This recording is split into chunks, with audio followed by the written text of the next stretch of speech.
చాలామంది సీనియర్ నాయకులు ఉన్నారు ఇక్కడ, మంత్రులు చేసిన పెద్దలు కూడా ఉన్నారు.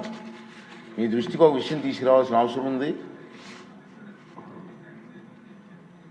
ఈ సమావేశాలలో దురదృష్టవశాత్తు దాదాపు 25 ప్రశ్నలకు సభలో సమాధానం లభించలేదు. ప్రతిపక్షానికి చెందిన గౌరవ సభ్యులు ప్రశ్నలు వేస్తున్నారు, రావట్లే.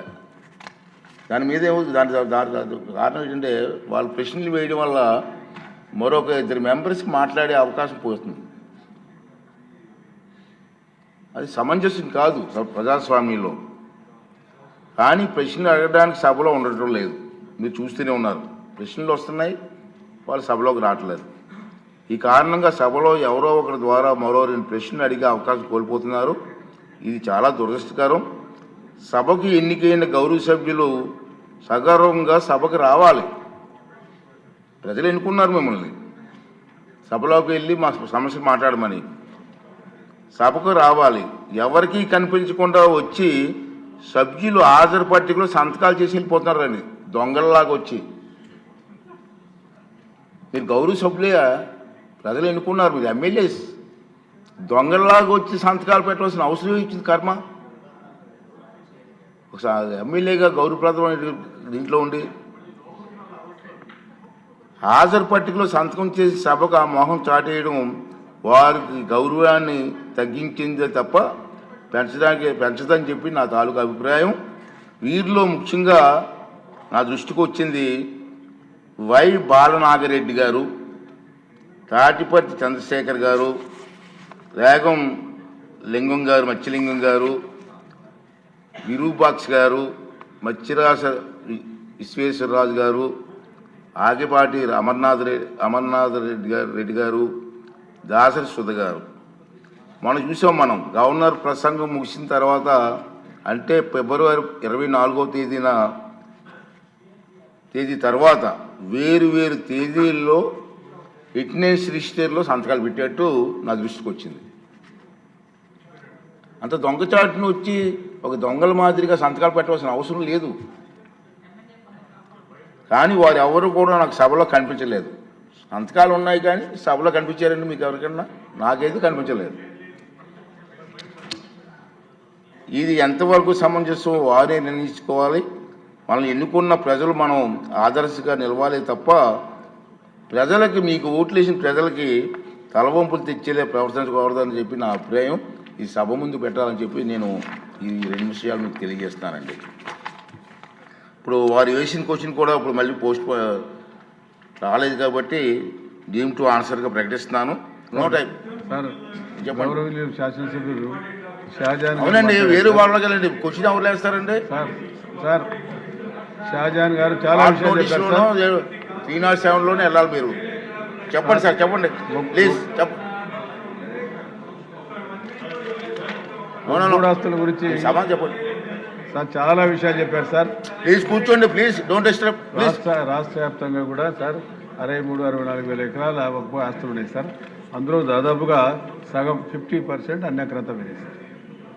1 కాదు 2 కాదు, 50% అన్యాక్రాంతం చేసిన వాళ్ళు ఎవరు? అమ్మినవాడు ఎవడు?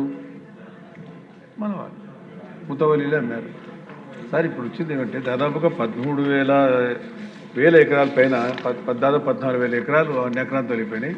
అక్కడ గృహ నిర్మాణం వచ్చేసింది, కమర్షియల్ కాంప్లెక్స్ వచ్చినాయి, సినిమా థియేటర్స్ వచ్చేసినాయి, అన్నీ వచ్చేసినాయి సార్. ఆ స్థలాలు ఏం చేయాలనేది మీరు ఆలోచన చేయండి.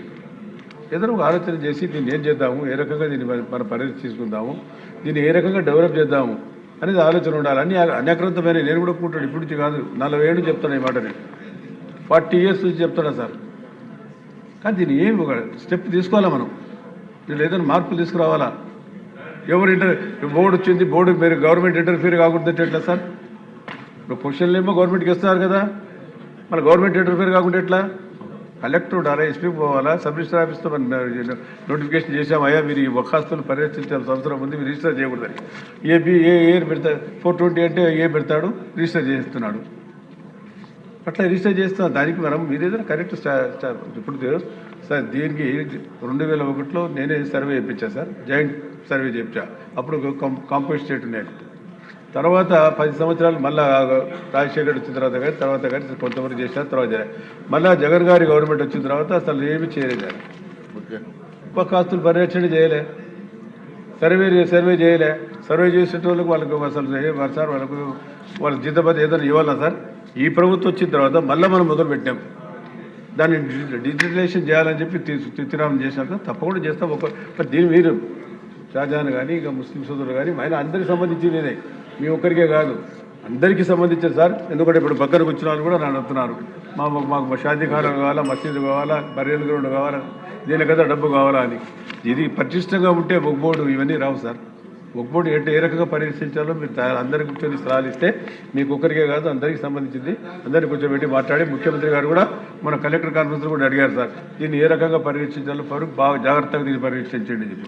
సార్ మనమే 2001 సర్వే చేశాము, మళ్ళీ గ్యాప్ వచ్చేసింది, మళ్ళీ పోయింది, మళ్ళీ వేసాము. 14 నుంచి 19 వరకు చేశాము. 19 తర్వాత మళ్ళీ ఆ మహానుభావుడు వచ్చిన తర్వాత ఏం పట్టించుకోలేకపోయా, అసెంబ్లీకి రాకపోవడం లేదు. మీరు ఏం చేయాలి సార్? కాబట్టి వాళ్ళని ఏం చేయాలో మీరు ఇందాక చెప్పారు, చదివినారు సార్. కాబట్టి ఏం చేయాలో మీరు సజెషన్ చేయండి. మీ గురించి నాకు తెలుసు, అన్యాయకృతమైన ఆస్తులు ఏ రకంగా పరిశీలించాలా. దాదాపు 13,000 ఎకరాలు కానీ మీరు సజెషన్ ఇవ్వండి. నిందాల్లో ఆక్రమించుకున్నారు, కర్నూలు ఆక్రమించారు, రాష్ట్రం అంతా ఆక్రమించుకున్నారు. కాబట్టి గవర్నమెంట్కు పవర్స్ ఉన్నాయి సార్, ల్యాండ్ అక్విజిషన్ కూడా చేయొచ్చు కావాలనుకుంటే. కాబట్టి మీరు ఏం ఒక్క ఆస్తులు సార్ ఇప్పుడు మినిస్టర్ గారు సార్. సరే, ఈ సమస్య అందరికీ తెలిసిందే. మీ ఏరియా కాదు, విశాఖపట్నం ఏరియా అన్ని ఏరియాల్లో కూడా ఆక్రమించారు సార్. దీనికి పరిష్కార మార్గం ఆలోచించాలి. ఎప్పటి నుంచి ఇది సమస్య ఉంది, ఎప్పుడు 83 నుంచి వస్తున్నాం మనం. అవును సార్. అంటే మీరు ఏదో కమిషన్ ఏదో వేసి మీరు కూర్చొని, మీ అధికారులు తెలుసు, అందరికీ తెలుసు సార్. వాళ్ళందరినీ కూర్చోబెట్టి, ఎమ్మెల్యేని పిలిపించి కూర్చోబెట్టి ఒక సమావేశం ఏర్పాటు చేసి దాని పరిష్కార మార్గం ఆలోచించి తప్పలేదు. వాళ్ళు అడిగింది కూడా కరెక్టే. కాస్ట్లీ ల్యాండ్స్ విశాఖపట్నం పెడితే కానీ కాదు సార్. ఓకే అండి, thank you sir. Next question అమ్మా 536 హోమ్ మినిస్టర్ గారు. అధ్యక్ష, మొదటి ప్రశ్నకు సమాధానం మొత్తం 16,862 కానిస్టేబుల్ పోస్టులు ఖాళీగా ఉన్నాయి అధ్యక్ష. వాటిలో 6,100 పోస్టులకు నియామకం పూర్తి కానుంది. మిగిలినవి 10,762 ఖాళీగా ఉన్నాయి అధ్యక్ష. మిగిలిన 10,762 పోలీస్ కానిస్టేబుల్ ఖాళీల నియామకానికి ప్రతిపాదనను ఆంధ్రప్రదేశ్ పోలీస్ డైరెక్టర్ జనరల్ సమర్పించడం అయింది మరియు సదరు ప్రతిపాదన ప్రభుత్వం పరిశీలిస్తుంది అధ్యక్ష. సి ప్రశ్నకు సమాధానం అవునండి. డి ప్రశ్నకు సమాధానం 2014-19 కాలంలో మొత్తం 7,623 పోలీస్ కానిస్టేబుల్కు నియామకాలు చేపట్టడం జరిగింది మరియు వివరాలు కిందనున్నాయి అధ్యక్ష. 22/7/2016లో 3,693. అదేవిధంగా మనకి ఏఆర్లు 1,171, 27/8/2016లో కమ్యూనికేషన్స్ గురించి 493, 1/9/2016లో మెకానిక్ సంబంధించి 25, 12/11/2018లో సివిల్, ఏఆర్, ఏపీఎస్పీ అన్నీ కలిపి మిగతావి కూడా ఇవ్వడం జరిగింది అధ్యక్ష. 1,528, 279, 300 టోటల్గా 7,623 నియామకాలు చేపట్టడం జరిగింది అధ్యక్ష. రామకృష్ణ గారు. ధన్యవాదాలు అధ్యక్ష. మీ ద్వారా గౌరవ ముఖ్యమంత్రి గారిని, మంత్రి గారికి నా అభినందనలు తెలియపరుస్తూ, 2 పర్యాయాలు గతంలో 14-19 ఉన్నప్పుడు పోలీస్ రిక్రూట్మెంట్ జరిగింది. మళ్ళీ ఇప్పుడు కూడా 6,000 మందికి పోలీస్ రిక్రూట్మెంట్, ఇంకొక 10,000 ఖాళీ ఉన్నాయి. అవి కూడా త్వరలో పూర్తి చేసేటువంటి ప్రతిపాదన ఉందని కూడా తెలియపరిచేందుకు నా ధన్యవాదాలు తెలియపరుస్తూ, వీటికి సంబంధించి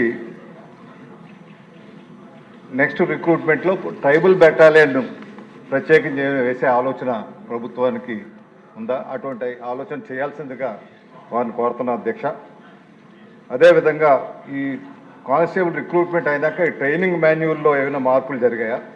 మార్పులు చేయాల్సినటువంటి అవసరం కూడా ఉంది. సైబర్ సెక్యూరిటీ కానీ, ఫ్రెండ్లీ పోలీసింగ్ కానీ, మోరల్ పోలీసింగ్, ఇటువంటివి ట్రైనింగ్ ఇవ్వాల్సిన, సైకాలజీ మీద, ఇటువంటి నూతన పోకడల మీద ట్రైనింగ్ ఇవ్వాల్సినటువంటి అవసరం ఉంది. కాబట్టి అటువంటి చర్యలు తీసుకోవాలి అధ్యక్ష. ఇంకొక ముఖ్యమైన విషయం ఏంటంటే, పోలీసులకు సంబంధించినంతవరకు